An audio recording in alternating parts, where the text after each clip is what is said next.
بسم اللہ الرحمن الرحیم۔ سامعین کرام، آپ سن رہے ہیں اردو کہانی تلاش، جس کے مصنف ہیں محمود احمد مودی، اور یہ اس سلسلے کی قسط نمبر 24 ہے۔ یہ بھی تو ممکن ہے کہ مجھے تمہاری راجدھانی دیکھ کر تم سے اور بھی زیادہ نفرت ہو جائے، میرے ارادے اور بھی زیادہ مضبوط ہو جائیں، میں نے جارحانہ لہجے میں کہا۔ میں اس کے عین مقابل کھڑی تھی۔ پہلی مرتبہ میں نے محسوس کیا کہ وہ قد کاٹ میں میرے ہی برابر تھی، بلکہ اس کے کندھے کچھ زیادہ چوڑے تھے اور کسی حد تک مردانہ سی ساخت کے تھے، مگر نہایت غور سے دیکھنے پر ہی اس امر کا احساس ہوتا تھا، وگرنہ جسم سے دھیرے دھیرے پھوٹتی فربہی اور ڈھلتی عمر کے باوجود اس عورت کا جسم سر سے پاؤں تک متناسب اور قیامت خیز تھا۔ ارباب نے ایک مرتبہ مجھے بتایا تھا کہ ہمیشہ ریاض جاری رکھنے والی رقاصاؤں کے جسم سدا بہار ہوتے ہیں۔ تو تم مجھ سے نفرت کرتی ہو عزیزہ خانم؟ وہ ایک انگلی سے میری ٹھوڑی چھوتے ہوئے میری آنکھوں میں آنکھیں ڈال کر مسکرائی۔ اس مسکراہٹ کو میں کوئی معنی نہ دے سکی۔ ایسا مت کرو عزیزہ خانم، گوہر جان سے آج تک کسی نے بھی نفرت نہیں کی۔ اس نے سرگوشی سی کی اور میرا ہاتھ پکڑ کر دروازے کی طرف بڑھی۔ ملازم نے تمہیں گود میں اٹھانے کی کوشش کی تو تم نے اپنے ننھے ننھے ہاتھوں سے اس کے ہاتھ جھٹک دیے اور پیچھے ہٹ کر کھڑے ہو گئے۔ تمہیں منہ پھلائے غصے سے ملازم کو گھورتے دیکھ کر گوہر جان بے اختیار ہنس دی اور میرا ہاتھ چھوڑ کر تمہاری طرف بڑھی۔ لو بھائی، اپنے شہزادے کو تو ہم خود اٹھائیں گے۔ اس نے بازو پھیلاتے ہوئے نہایت محبت سے تمہارے پھولے پھولے سرخ و سفید رخسار پر بوسہ دیا اور یوں تمہیں گود میں اٹھا لیا گویا حسین اور نازک پھولوں کے ڈھیر کو سمیٹا ہو۔ اس کی گود میں جاتے تم نے کوئی مزاحمت نہ کی، ذرا سا کسمسائے، پھر مجھے پیچھے آتے دیکھ کر مطمئن ہو گئے۔ کمروں اور برآمدوں سے گزرتے جب ہم گولائی میں پھیلی ہوئی بالکنی میں پہنچے تو میں نے دیکھا کہ اس منزل کے تقریباً تمام کمروں کے دروازے مقفل تھے۔ گوہر جان کھٹ کھٹ کرتی مجھ سے چند قدم آگے چلی جا رہی تھی۔ دفعتاً مجھے اپنے عقب سے ملازم کی آواز سنائی دی، بی بی جی، آپ کا رومال گر گیا ہے۔ میں نے رک کر پلٹ کر دیکھا۔ ایک نفیس سا گلابی طے شدہ رومال فرش پر پڑا تھا، مگر یہ میرا نہیں تھا۔ میرے پاس کوئی بھی رومال نہیں تھا۔ یہ میرا نہیں ہے، میں نے ملازم کو بتایا، اور چلنے کے لیے پلٹی تو دیکھا کہ گوہر جان کئی قدم آگے جا چکی تھی۔ میں نے تیز چلنے کے ارادے سے قدم بڑھایا ہی تھا کہ اچانک میرے بازو جیسے مشینی انداز میں خود بخود میری پشت کی طرف مڑ گئے اور پھر جیسے وہ کسی فولادی شکنجے میں جکڑے گئے۔ میں لڑکھڑا کر گرنے لگی، مگر اسی شکنجے نے گویا مجھے کھڑے رکھا۔ ایک ثانیے کے لیے تو میری سمجھ میں کچھ بھی نہ آیا، پھر احساس ہوا کہ دراصل اس ملازم نے عقب سے میرے بازو جوڑ کر اس طرح اپنے سخت بازوؤں کے شکنجے میں جکڑ لیا تھا کہ میں اپنی جگہ بے بس ہو کر رہ گئی تھی۔ یہ کیا بےہودگی ہے، میں چلائی، لیکن جملہ میرے ہونٹوں پر ادھورا رہ گیا۔ میری نظر گوہر جان پر پڑی تھی، جو چلتے چلتے رک چکی تھی۔ میری طرف رخ کر کے اس نے اچانک تمہیں دونوں بازوؤں سے پکڑا اور جنگلے پر جھک کر تمہیں جھولے دینے لگی۔ تمہارا ننھا سا وجود اب بہت بڑے کنویں سے مشابہ صحن میں لٹکا ہوا تھا۔ 3 منزل نیچے رنگ برنگی ٹائلوں والا صحن کا فرش چمک رہا تھا۔ صحن کے وسط میں مجھے وہی شخص ببن بادشاہ بھی کھڑا نظر آیا، جو ایک بار میری بے بسی پر دل کھول کر ہنس چکا تھا۔ تمہیں خوف زدہ سے انداز میں ننھی ننھی سی لاتیں ہوا میں چلاتے دیکھ کر اور تمہارے رونے کی آواز سن کر جیسے میرے دل کی دھڑکنیں رکنے لگیں۔ یہ کیا کر رہی ہو گوہر جان؟ میں دہشت زدہ سی آواز میں چلائی۔ اسے نیچے پھینک رہی ہوں۔ اس کی بے رحم آواز میرے کانوں سے ٹکرائی۔ اس کی آواز میں کسی بھی جذبے کا شعور تک نہیں تھا، صرف موت کی سی یخ بستگی تھی۔ 3 دن پہلے میں نے تمہیں جو پیشکش کی تھی، اگر وہ اب بھی تم نے قبول نہیں کی تو میں منصور کو نیچے پھینک دوں گی۔ تمہارے رونے کی آواز کچھ اور بلند ہو گئی اور اس میں دہشت کا عنصر کچھ اور بڑھ گیا۔ میں اپنی جگہ سن ہو کر رہ گئی تھی۔ مجھے خاموش دیکھ کر گوہر جان نے نہایت خطرناک انداز میں تمہاری ایک ٹانگ پر ہاتھ ڈالا اور بازو چھوڑ دیے۔ اب تمہاری صرف ایک ٹانگ اس کے ہاتھ میں دبی ہوئی تھی اور تمہارا جسم بغیر کسی توازن کے خلا میں جھول رہا تھا۔ الٹے لٹکنے کے بعد تمہارے حلق سے صرف گھگیائی ہوئی سی آوازیں نکل رہی تھیں۔ دہشت کے عالم میں تم نے ننھے ننھے ہاتھ بڑھا کر جنگلہ پکڑنے کی بھی کوشش کی، لیکن گوہر جان نے تمہیں جنگلے سے دور رکھا تھا۔ کسی بھی لمحے غیر ارادی طور پر بھی اس کی گرفت تمہاری ٹانگ سے ہٹ سکتی تھی، تمہارے متحرک وزن سے اس کا ہاتھ تھک کر جواب دے سکتا تھا، اور 3 منزل نیچے ٹائلوں کا فرش۔ تم اسے نیچے پھینکو اور میں اسے ہوا میں لوتھڑے کی طرح خنجر میں پرو کر دکھاؤں گا، پھر تو ہمیں اپنے فن کا استاد مانو گی۔ نیچے سے ببن بادشاہ کی آواز آئی اور کنویں جیسے صحن میں اس کی باز گشت گونج کر رہ گئی۔ میں نے ایک نظر نیچے دیکھا، وہ پر اشتیاق انداز میں سر اٹھائے اوپر ہی کو دیکھ رہا تھا، اس مقید درندے کی طرح جس کے پنجرے میں اس کی خوراک پھینکے جانے والی ہو۔ ہاتھ میں پتلا سا خنجر اس نے عموداً پکڑ رکھا تھا۔ میں صرف 3 تک گنوں گی، گوہر جان کی آواز آئی۔ 1۔ میرے سینے کی دھڑکنیں معدوم ہو چکی تھیں، دل کی جگہ جیسے ایک تاریک خلا رہ گیا تھا۔ اپنی جان پر تو میں ہر عذاب سہ سکتی تھی، لیکن اپنے جگر گوشے کو اپنی ہی ہاں یا نہ کی بدولت موت کی آغوش میں جاتے دیکھنے کا حوصلہ کوئی ماں کہاں سے لائے؟ اور پھر میرے لیے تو صرف مامتا ہی کے پل صراط کو عبور کرنے کا مسئلہ نہیں تھا، میرے ذہن میں جو ایک دھندلا سا جال پھیلنے لگا تھا، زخموں کی مسیحائی کا جو مبہم سا راستہ ابھرنے لگا تھا، اس کے لیے بھی تو امید کی مرحوم سی کرن تم ہی تھے۔ ابھی تو مجھے بہت کچھ سوچنا تھا، بہت سے فیصلے کرنے تھے۔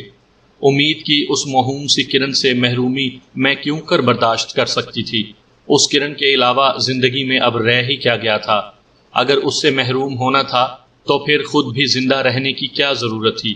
اور اگر اس کے ساتھ خود کو بھی موت کے سپرد کر دیا تو کتنوں کے ذمے کتنے ہی قرضے واجب الادا رہ جائیں گے۔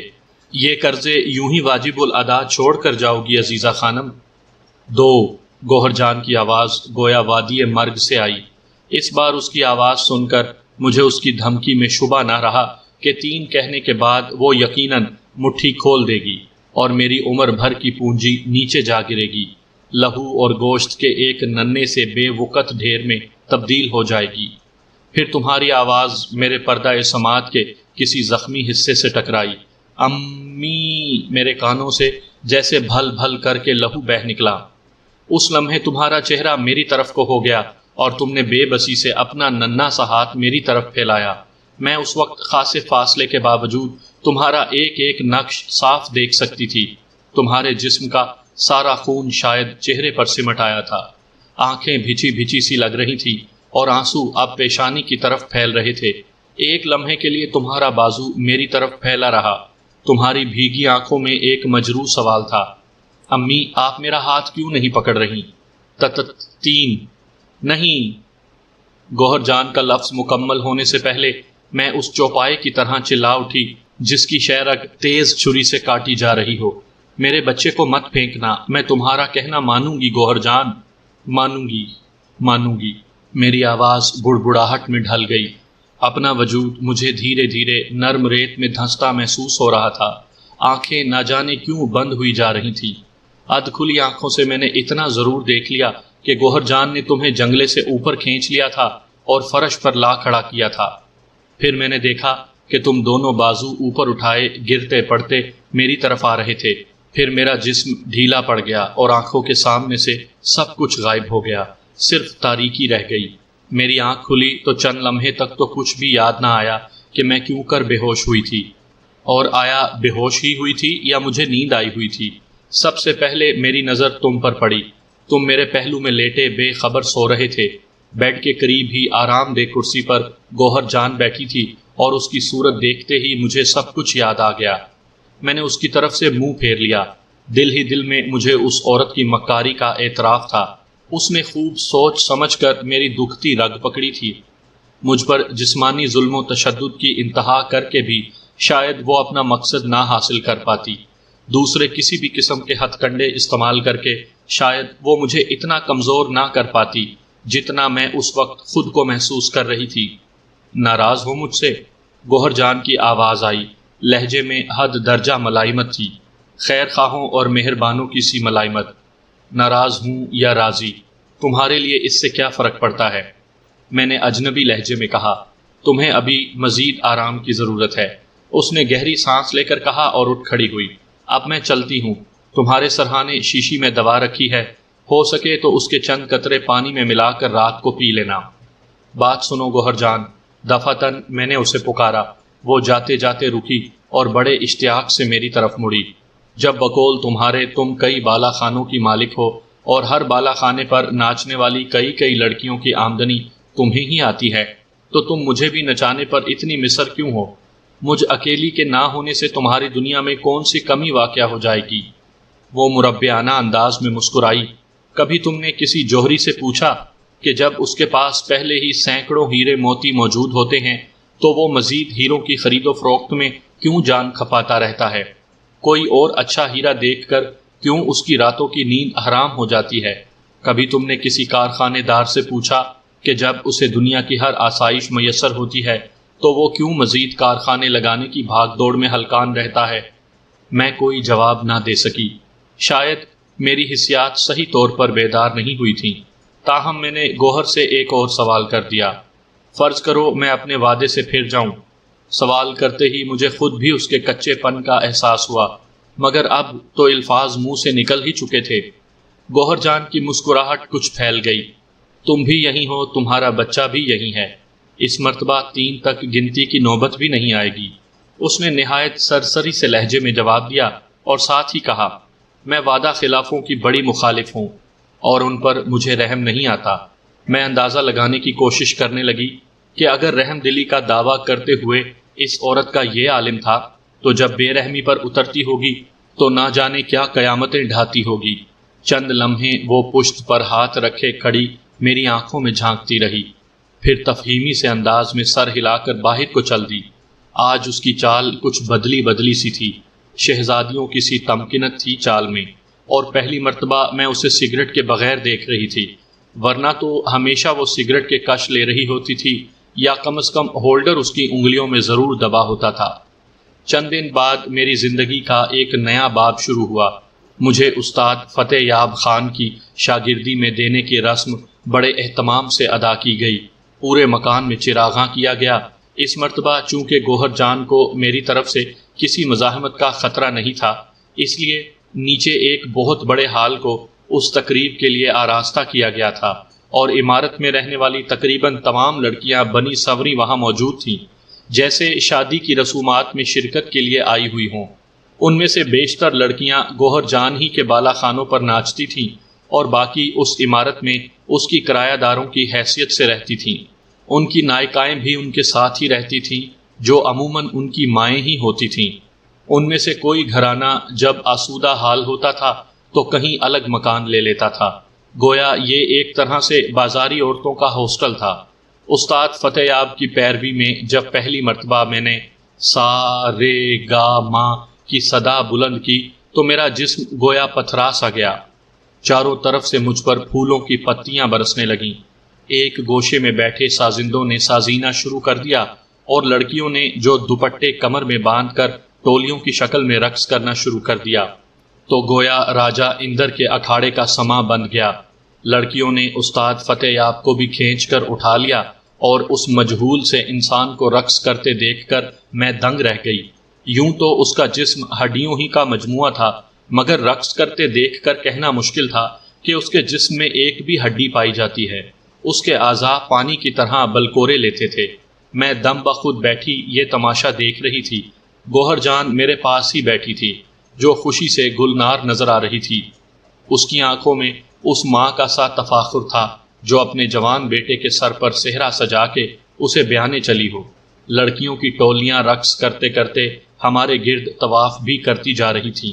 اس طرح اس روز در حقیقت صرف رسم ہی ادا کی گئی، اور میرا سبق صرف سا رے گا ما تک ہی محدود رہا۔ رات کو انواع و اقسام کے کھانوں سے بہت بڑا دسترخوان سجا اور نہایت پرتکلف ضیافت رہی۔ رات کو جب مجھے تنہائی میسر آئی اور میں تمہیں لے کر سونے کے لیے لیٹی تو نہ جانے کیوں تمہیں سینے سے چمٹا کر بے تحاشا رو پڑی۔ میرے آنسو یوں امڑ چلے آ رہے تھے جیسے برسوں سے خشک پڑے درد کے سوتے میں ابل پڑے ہوں۔ مجھے روتے دیکھ کر تم نے بھی منہ بسورنا شروع کر دیا، اور تمہاری آنکھوں سے آنسوؤں کو دور رکھنے کے لیے میں نے جلدی سے اپنے آنسو پونچھ لیے۔ میری اصل تربیت دوسرے دن شروع ہوئی۔ استاد نے مجھے بتایا کہ اس کے لیے روزانہ کم از کم 5 گھنٹے وقت دینا ہوگا۔ میرے پاس وقت کے سوا تھا ہی کیا، اور فی الحال میری نظر میں اس کی کوئی وقت نہیں تھی۔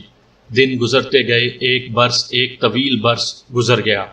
مجھے یہ بتانے میں عار نہیں کہ رفتہ رفتہ میں نے اس ماحول سے سمجھوتا کر لیا تھا۔ میرے لیے اس کے سوا کوئی چارہ نہیں رہا تھا۔ میں نے سردیوں کی طویل اور سونی راتوں میں بارہا اپنے بیڈ پر لیٹے لیٹے چھت پر نظریں جمائیں اتنی مرتبہ کئی گھنٹے کے لیے صورتحال کے بارے میں سوچا تھا کہ میری کن پٹیاں دکھنے لگ جاتی تھیں، مگر مجھے کوئی متبادل راستہ نہیں ملتا۔ زمانے کی ٹھوکروں میں رلنے والا پتھر بننے کی اب مجھ میں واقعی سکت نہیں تھی، اور پھر میرے ذہن میں جو ایک دھندلا سا منصوبہ جڑیں پکڑ رہا تھا، اس لیے بھی میں نے بازاری عورت بننا قبول کر لیا تھا۔ مجھے اب کچھ طاقت اور مضبوطی درکار تھی۔ محض دعاؤں اور بد دعاؤں پر تکیہ کر کے تو میں نے دیکھ لیا تھا۔ مستقبل کے لیے اب میں ایک نئے زاویے سے اپنے وجود کو مجتمع کرنا چاہتی تھی۔ مجھے یاد تھا کہ کتنی مرتبہ کس انداز میں مجھے اجاڑا گیا تھا، اور مجھے یہ بھی یاد تھا کہ ارباب کے قتل کے بعد نواب شرافت علی کا سامنا ہونے پر میں نے سوچا تھا، ٹھیک ہے نواب، یہ تمہارا وقت ہے، جو جی چاہے کرو اور جو جی چاہے کہو۔ اگر آج تم دوبارہ میرے نشیمن پر بجلی بن کر نہ ٹوٹے ہوتے تو شاید میں تمہیں معاف کر دیتی، رفتہ رفتہ وہ اذیتیں فراموش کر دیتی جو تم نے مجھے پہنچائی تھیں۔ میں اپنا اور تمہارا معاملہ خدا پر چھوڑ دیتی، لیکن اب میں تمہیں کبھی معاف نہیں کروں گی، کیونکہ پہلے تم نے مجھے اس طرح برباد نہیں کیا تھا جس طرح اب اجاڑا ہے۔ تمہاری یہ مکروہ مسکراہٹ ایک گھاؤ کی طرح میرے دل پر نقش ہے، اور آج میں عہد کر رہی ہوں کہ اگر زندگی نے مجھے مہلت دی تو تم بھی دیکھو گے اور یہ دنیا بھی کہ عورت اگر ایک بار انتقام لینے پر اتر آئے تو ایسی مثالیں چھوڑ جاتی ہے جنہیں صدیوں تک دہرایا جاتا ہے۔ مجھے اپنا یہ عہد یاد تھا کیونکہ میرے ذہن میں اپنے بے گناہ باپ کے بے گورو کفن لاش کی یاد بھی نقش تھی۔ مجھے اپنے کنوارے خوابوں کی دنیا اجڑنے کا سما بھی یاد تھا۔ مجھے سرداراں کے زہریلے دانتوں کی اذیت بھی نہیں بھولی تھی۔ مجھے نواب کی بندی خانے کا وہ یک بستہ پتھریلا فرش بھی نہیں بھولا تھا جس پر مجھے اس طرح وحشی قیدیوں کے سامنے پھینک دیا گیا جس طرح رومن بادشاہ اپنے ماتوب کو بھوکے شیروں کے آگے پھینکوا دیتے تھے۔ ارباب کو قتل ہوتے ہوئے میں نے اپنی آنکھوں سے نہیں دیکھا تھا، لیکن جب بھی میں اس کے متعلق سوچتی تھی میری آنکھوں کے سامنے لہو کی ایک چادر سی پھیل جاتی تھی۔ مجھے اپنی بچی کا بچھڑنا بھی یاد تھا۔ مجھے وہ ٹھوکر بھی یاد تھی جو نواب کے باڈی گارڈ اس سیاہ فام جاٹ نے تمہاری نازک سی پنڈلی پر رسید کی تھی۔ مجھے گوہر جان کے ہاتھ میں ایک بے وقت جانور کی طرح 3 منزل کی بلندی پر تمہارا جھولنا اور دہشت زدہ ہو کر رونا بھی یاد تھا۔ زمانے کے قرضے مجھ پر بہت بڑھ چکے تھے اور مجھے یہ سب چکانے تھے۔ بوجھ اتنا زیادہ ہو گیا تھا کہ اسے ساتھ لیے شاید مجھے خدا کے حضور میں پیش ہوتے ہوئے بھی شرم آتی، کیونکہ اس نے مجھے اشرف المخلوقات بنا کر زمین پر بھیجا تھا۔ جو کچھ میں سوچ رہی تھی اس کا سارا دار و مدار اب صرف تم پر تھا، اس لیے میری آنکھیں تمہاری جانب کچھ زیادہ ہی نگران تھیں۔ ایک برس میں کچھ سے کچھ بن گئی۔ بلا شبہ مجھ پر بہت محنت کی گئی تھی، اور اس سے زیادہ قابل ذکر بات یہ تھی کہ اندر کی مزاحمت نے دم توڑا تو مہینوں کے فاصلے دنوں میں طے ہونے لگے۔ میں نے تربیت کے تقریباً 10ویں مہینے مجرا شروع کیا اور 2 ماہ کے اندر امیر زادوں کے طبقے میں کھلبلی مچا دی۔ گوہر جان دونوں ہاتھوں سے دولت سمیٹ رہی تھی اور میری بلائیں لیتے نہ تھکتی تھی۔ حیرت کی بات یہ تھی کہ وہ اپنے وعدے پر بھی قائم تھی۔ ابھی تک اس نے مجھے جسم فروشی پر مجبور نہیں کیا تھا، حالانکہ ملازمت کی کئی سنہری پیشکشیں آ چکی تھیں، مگر شاید وہ لفظوں کی آبرو رکھنا جانتی تھی۔ بے آبرو عورت ہوتے ہوئے بھی اب مجھ پر ہر طرح سے اعتبار کیا جانے لگا تھا۔ مجھے کسی خادمہ وغیرہ کو ساتھ لے کر کہیں بھی آنے جانے کی آزادی تھی، جو چیز چاہتی منگوا سکتی تھی۔ دل کی افسردگی اگر بہت ہی بڑھتی تو کسی دن رقص کرنے سے انکار بھی کر دیتی تھی، اور کوئی مجھے مجبور نہیں کرتا تھا۔ مجھے چھینک بھی آ جاتی تو کئی حکیم اور ڈاکٹرز بلوا لیے جاتے تھے۔ زیورات اور روپیہ پیسہ بھی میرے سامنے رہتا تھا۔ میں اکثر سر شام اپنے بالا خانے کی بالکنی میں کھڑے ہو کر تھکی آنکھوں سے گرمئی بازار کا تماشا دیکھا کرتی اور نہ جانے کیا کیا سوچا کرتی۔ میرے سامنے اب ایک مسئلہ دھیرے دھیرے سر اٹھا رہا تھا، اور وہ نہایت اہم تھا۔ تم ہوش مند ہوتے جا رہے تھے، اور دن بدن وہ عمر قریب آ رہی تھی جب گرد و پیش اور ماحول کے نقوش ذہن پر ثبت ہونے لگتے ہیں، گہرے نہیں تو ہلکے ہی صحیح۔ بے شک تم گھر پر ہی رہتے تھے، لیکن بالآخر میں نے تمہیں تعلیم و تربیت اور اپنی جاگتی آنکھوں سے دیکھے ہوئے خوابوں کی تکمیل کے لیے باہر تو بھیجنا ہی تھا، اور ایک بار تم گھر سے نکلتے تو تمہارے ذہن پر ماحول کے نقش ثبت ہو جانے میں زیادہ عرصہ نہیں لگنا تھا۔ اس عمر سے بہت پہلے میں تمہیں یہاں سے کہیں دور بھیج دینا چاہتی تھی، لیکن جو کچھ میں سوچتی تھی اس کے لیے فی الحال کوئی واضح طریقہ کار میرے ذہن میں نہیں آ رہا تھا، اور ان معاملات میں میں کسی دوسرے فرد سے تبادلہ خیال تو درکنار کسی کو ان ارادوں کی ہوا بھی لگنے دینا نہیں چاہتی تھی۔ اسی سال کے وسط میں ایک عجیب حادثہ ہوا، آج بھی اس کے بارے میں سوچتی ہوں تو کوئی توجیہ ذہن میں نہیں آتی۔ وہی کنواں نما مکان جہاں ہم سب رہتے تھے، اور اس کا نام گوہر جان نے اپنی ماں کے نام پر کاشانہ عشرت رکھا ہوا تھا۔ اس کی تیسری منزل کی بالکنی میں کھڑی ایک روز گوہر جان سگریٹ پی رہی تھی۔ سپہر کا وقت تھا، ہم لوگ کچھ ہی دیر پہلے سو کر اٹھے تھے۔ میں طبیعت کی کسل مندی اور سستی دور کرنے کے لیے اپنے رہائشی پورشن کے سامنے بالکنی ہی میں تمہارے ساتھ کھیل رہی تھی۔ دور کھڑی گوہر جان کو میں صاف طور پر دیکھ رہی تھی۔ میں نے ایک لمحے کے لیے اس کی طرف سے منہ موڑا ہی تھا کہ اچانک ایک دھماکہ ہوا۔ میں نے ہڑبڑا کر پلٹ کر دیکھا، عین اس مقام سے بالکنی کا 2-2.5 گز کا ٹکڑا غائب تھا جہاں گوہر جان کھڑی تھی۔ اس جگہ بالکنی کے فرش میں ایک خلا رہ گیا تھا، جہاں اب فرش کے کنارے سے لوہے کی ان سلاخوں کے مڑے ہوئے سرے نظر آ رہے تھے جو تعمیر میں استعمال ہوتی ہیں۔ ان سلاخوں کے جوڑ بھی اللہ جانے کس طرح علیحدہ ہو گئے تھے۔ انہی کناروں سے اس وقت بھی سیمنٹ اور بجری کا آمیزہ خشک بھربھری مٹی کی طرح نیچے گر رہا تھا۔ پھر میرے دیکھتے دیکھتے یہ آمیزہ گرنا بند ہو گیا، اور شکستہ فرش کے ناہموار کنارے میری آنکھوں کے سامنے تازہ زخم کی طرح چمکتے رہ گئے۔ ایک لمحے کے لیے تو میری سمجھ میں کچھ نہ آیا کہ ہوا کیا ہے۔ پھر اضطراری طور پر اٹھ کر میں نے جنگلے سے نیچے جھانکا۔ بالکنی کے فرش کا منو وزنی وہ حصہ ٹوٹ کر نچلی منزل کی بالکنی کو بھی معمولی سا نقصان پہنچاتے ہوئے سیدھا صحن میں جا کر گرا تھا، اور اس کے ساتھ ہی گوہر جان بھی۔ فرش کے اس ٹکڑے کے مزید کئی ٹکڑے ہو گئے تھے، اور اس کی لپیٹ میں آیا ہوا گوہر جان کا آدھے سے زیادہ نچلا دھڑ کچلا جا چکا تھا اور ملغوبے میں تبدیل ہو چکا تھا۔ اوپری دھڑ بھی مسخ شدہ سی حالت میں ترچھا پڑا تھا۔ پہلے مجھے یہی گمان گزرا کہ میں خواب دیکھ رہی ہوں، کوئی ہستی جس پر زوال آنا محال لگتا ہو، یوں کسی غیبی طاقت کے ہاتھوں نازک سی کلی کی طرح مسلی جائے تو یہ بات حواس کو کچھ انہونی سی لگتی ہے، اور فوری طور پر اس پر یقین نہیں آتا۔ اور یہ تو کوئی انہونی سی انہونی تھی، پوری بالکنی سلامت تھی، اور اسی کے حصے پر میں کھڑی تھی۔ ٹھوس سیمنٹ اور سریے وغیرہ سے تعمیر شدہ عمارت کی اس بالکنی کو اگر کدالوں سے توڑنے کی کوشش کی جاتی تو شاید قوی ہیکل مردوں کی ٹولیوں کو دانتوں پسینہ آ جاتا۔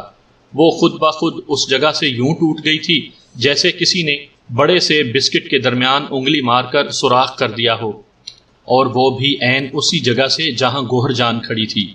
لیکن مجھے ان تمام اتفاقات سے زیادہ حیرت ایک اور بات کی تھی۔ جانتے ہو وہ کیا بات تھی منصور؟ وہ بات یہ تھی کہ بالکنی جہاں سے ٹوٹ کر گری تھی، یہی وہ جگہ تھی جہاں سے آج سے 1.5 سال قبل گوہر جان نے تمہیں ایک ٹانگ سے پکڑ کر لٹکایا تھا، اور مجھے دھمکی دی تھی کہ اگر میں نے اس کی بات نہ مانی تو وہ تمہیں نیچے پھینک دے گی۔ ہاں، یہ عین وہی مقام تھا۔ کیا یہ تلافی مافات کا عمل تھا؟ لیکن نہیں، تقدیر مجھ پر اتنی مہربان نہیں ہو سکتی تھی۔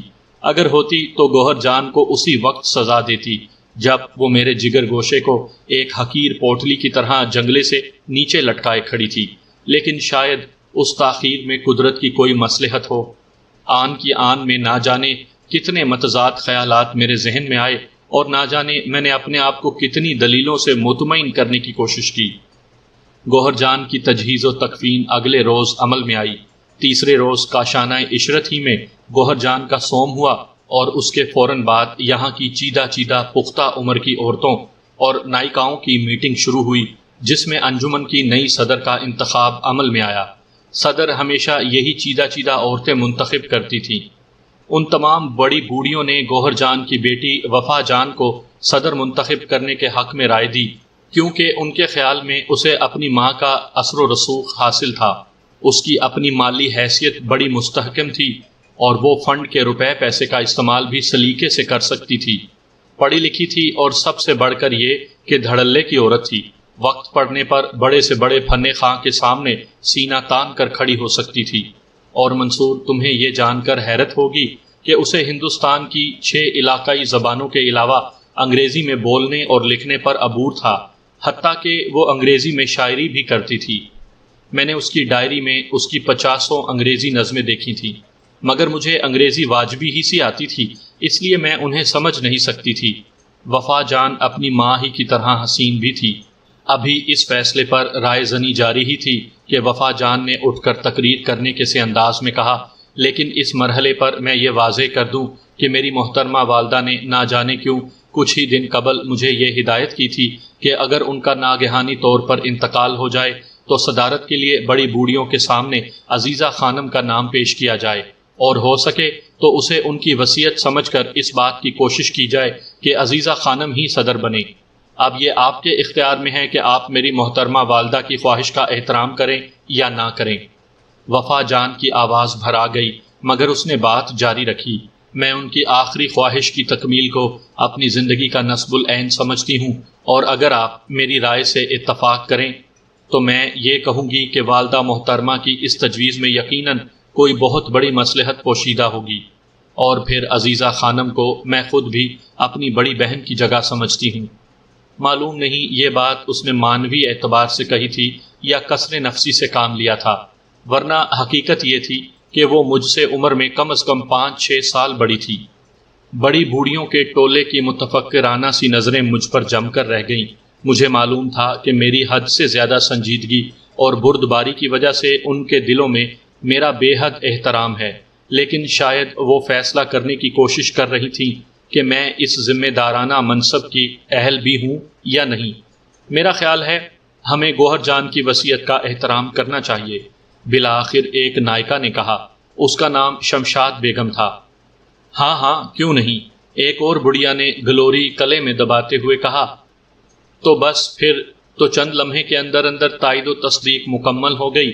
صدارت کی نشانی ایک زرتار چادر تھی، میرے کندھوں پر ڈال دی گئی۔ میں نہیں کہہ سکتی کہ مجھے ان بڑی بوڑھی عورتوں کی اس کرم فرمائی سے خوشی ہوئی تھی یا نہیں۔ وقتی طور پر میں رسمی شکریہ کے سوا کوئی رد عمل ظاہر نہیں کر سکتی تھی، تاہم دل کے کسی گوشے میں نہ جانے کیوں ایک طمانیت کی لہر سی ابھری تھی۔ مجھے ایسا لگ رہا تھا کہ حالات کا دھارا نہایت سست روی مگر عمدگی سے مجھے میرے مقصد حیات کے قریب لے جا رہا ہے۔ گوہر جان کے 40ویں کے بعد ایک صبح وفا جان میرے پاس آئی۔ اس کے ساتھ ایک دراز قد اور باریش انگریز نوجوان بھی تھا، جس نے باریک کمانی کی نظر کی اینک لگا رکھی تھی۔ وہ خاصا خوش شکل نوجوان تھا، تاہم لباس کے معاملے میں نہایت لاپرواہ معلوم ہوتا تھا۔ اپنی پتلون پر اس نے شکاریوں جیسی کیونس کی جیکٹ پہن رکھی تھی۔ جیکٹ کی سامنے والی دونوں بڑی بڑی جیبوں میں 2 کتابیں ٹھسی ہوئی تھیں۔ وفا نے اس سے میرا تعارف کرواتے ہوئے صرف اتنا بتایا کہ اس کا نام الیگزینڈر ہے۔ وفا نے اسے میرے کمرہ نشست میں بٹھایا۔ وہ بیٹھتے ہی اپنی بغل سے انگریزی کا اخبار نکال کر اس کے مطالعے میں غرق ہو گیا، اور وفا میرے ساتھ اندر بیڈ روم میں آ گئی۔ عزیزہ، میں آپ کو ایک راز کی بات بتانے آئی ہوں، اس نے اسی آرام دہ کرسی پر بیٹھتے ہوئے کہا جس پر عموماً اس کی ماں آ کر بیٹھا کرتی تھی۔ جیسا کہ میں بتا چکی ہوں کہ وفا مجھ سے 5-6 سال بڑی تھی اور دیکھنے میں بھی بڑی نظر آتی تھی، مگر میرا نہایت احترام کرتی تھی اور مجھ پر بھروسہ بھی کرتی تھی۔ کیسی راز کی بات؟ میں نے اس کی آنکھوں میں جھانکا۔ میں آج رات الیگزینڈر کے ساتھ فرار ہو رہی ہوں، اس نے سرگوشی کی۔ کل ہم شادی کر لیں گے اور سینچر کو ایک بحری جہاز یہاں سے انگلستان روانہ ہو رہا ہے۔ اس میں ہماری نشستیں ریزرو ہیں۔ میں ہندوستان کو الوداع کہہ کر جا رہی ہوں عزیزہ۔ میں اور الیگزینڈر اب انگلستان کے ایک چھوٹے سے گاؤں سینٹ پیری میں اس کے آبائی گھر میں ایک نئی زندگی کا آغاز کریں گے۔ میں یہ اطلاع دینے کے ساتھ آپ کو یہ مشورہ بھی دینا چاہتی تھی کہ میرے بالا خانے کا انتظام سنبھال لیجئے گا۔ وہاں بھروسے کی کسی نائکہ کو مقرر کر دیجئے گا، ورنہ وہاں کام کرنے والی دونوں لڑکیاں بے مہار ہو جائیں گی۔ میں نقدی اور زیور سب لے کر ساتھ جا رہی ہوں۔ پھر وہ الوداعی انداز میں مجھ سے گلے ملی۔ میں کمرہ نشست تک اس کے ساتھ آئی۔ جہاں الیگزینڈر اخبار کے مطالعے میں غرق تھا۔ وفا کے مخاطب کرنے پر وہ چونکا اور اٹھ کھڑا ہوا۔ ان کے جانے کے بعد میں اپنے کمرے میں آ لیٹی اور دیر تک خیالوں کی دنیا میں بھٹکتی رہی۔ دھیرے دھیرے وہ چہرہ اندھیرے میں تحلیل ہو گیا۔ شاید میرے تصور کی کرشمہ آرائی اس لیے جنم لیتی تھی کہ مجھے اب تک کامل یقین نہیں تھا کہ ارباب واقعی مر گیا ہے، اس لیے میں اپنے تصور میں اسے ہمیشہ زندہ دیکھتی تھی۔